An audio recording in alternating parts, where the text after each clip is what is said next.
and it does hurt. It's very painful, from my experience.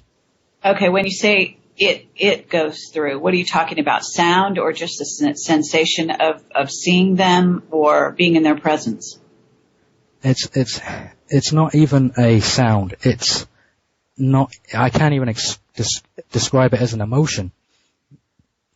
What it appears to be is like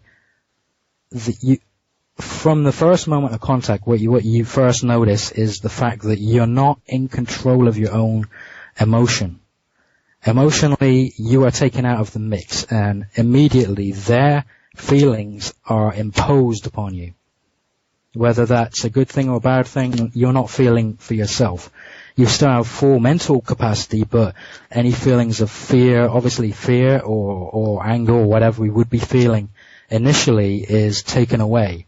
Maybe it's to protect the being itself or to protect yourself. I don't know.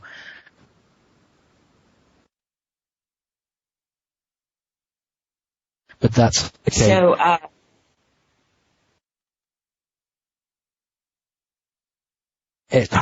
feel it, and it's almost like a vibration in the mind.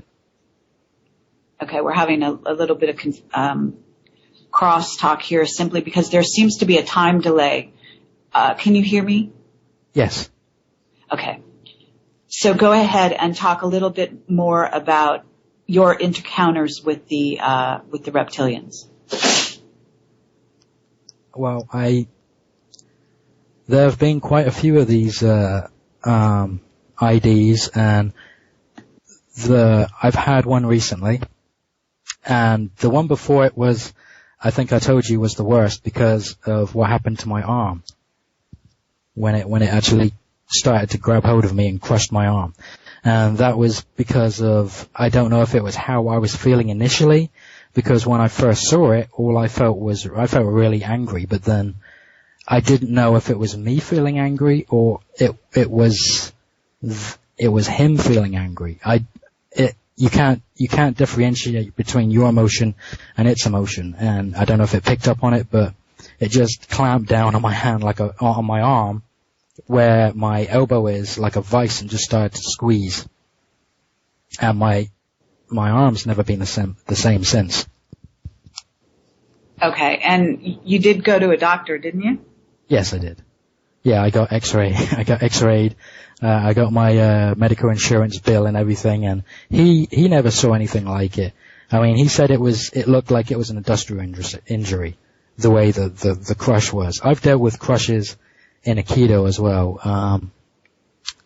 crushing bones, and it was basically useless. It's been useless for about 6 months, and I'm just starting to actually rebuild everything that's going on, ligament-wise and everything. I'm a pretty good healer, so a lot of my friends know that I heal very fast, but this is just taking its time and really not healing the way it should. I don't think it's actually gonna heal properly. It might have to be set. Can you describe what the reptilian look like and whether they've all looked the same, the ones that you've been encountered? Wow, they're very diverse. There are some that are, I've never seen one under 6 foot, but they're about between 7 foot to 8 foot. Their eye color varies, their skin color varies, their skin texture varies.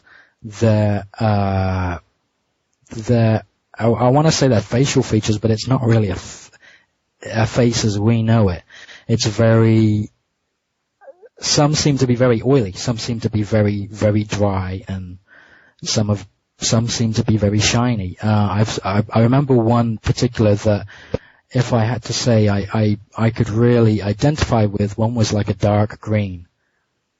I mean, a really dark green. It was like a forest green, and his eyes were like an orange. Looked like a Florida orange. Okay, and would you say they're humanoid? I mean, do they look partially human at all or not? They're human as in they stand on 2 legs, they have 2 arms, a head. I have not seen any tails as some people have said. I've not seen any tails. I've not seen any horns per se. I've seen some bumps around the head. They all have bumps, but then even people know my description of John and James. John and James have bumps just underneath the eye and above one of the other eyes. And they also have on their shoulders, they have like little, I could call them little black spines. You're talking about John and James now. Yeah, I'm sorry, I'm just comparing the two. Yeah, I understand. Okay. So why don't you describe a little bit more of what your interaction with the reptilians has been and how that impacted. In other words, you were interacting with them prior to when Heather was on the run and all of that happened. Isn't that right? Yes, that's correct. So, but there was an interesting parallel between her material and what you had been experiencing in the sense that she actually, was dealing with reptilians in her experiences. Yes, that's very true. After the incident with my arm and everything, and even prior to that, everything that's been going on, because I did have somebody with me when they ID'd me sometime, when they gave me my ID.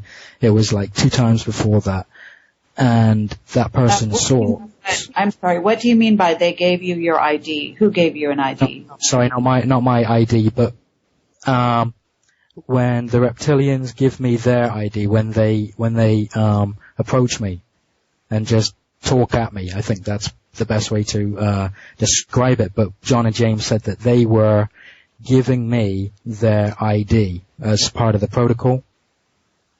What they do is as if they're in the area and they know you're in the area, they pick up on whatever residual energy I have had from the contact with John and James, and they recognize that. So they immediately go to that and give them their ID so that they know that the being is not hostile, they're not invading any space.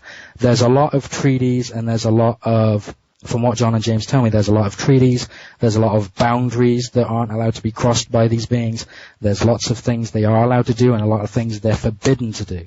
So this is why they do that. This is why they go up to you and say, basically, even though I can't understand them, from what I understand, they're saying, this is what we are, this is where we're from. And that's it. That's actually very accurate from what I've heard and what I understand. This is actually true in general, that if any being approaches you, you can actually ask them for their ID, for their to identify themselves, and so on. That's part of the protocol with ET and species and so on. So it's nothing specific to reptilians. As a matter of fact, it does go cross species, in my understanding. So when you've interacted with these beings, have they given you any specific information? Do you want to talk about any information they perhaps have told you about the future, about yourself, whatever? Are you referring to John and James? Well, no, actually, I was referring to the reptilians. Unfortunately, no, nothing that I can see about my future. As I said, I can't understand what they're actually telling me. That's the biggest problem. If I could understand it, it would be great, but I don't know if I don't think my mind can actually handle what they're saying or interpret it. I don't know if they just don't seem to be speaking my language, to put it bluntly. But okay, but why are they contacting you? To be honest, I think it's just because of the contact with John and James and the residual energy that they leave behind on me. Okay. Because if you're in the presence of from what John and James said, if you're in the presence of these beings, just simply being in their presence can transfer I guess, a type of radiation that these